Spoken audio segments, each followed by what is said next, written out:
mga kababayan, ang nagpapahirap sa ating mga kababayan. So ito'y sinampulan na at pinasarado mga kababayan at walang maipakitang permit. So kakasuhan din ang mga ito. So ito na nga po yung sinasabi ni Pangulong Bongbong Marcos.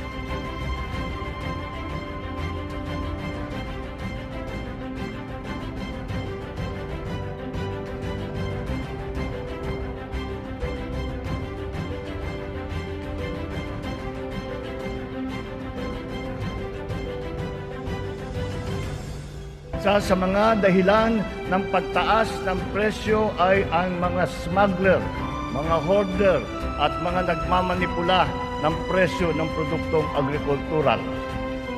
Hinahabol at ihaabla natin sila. Sandyang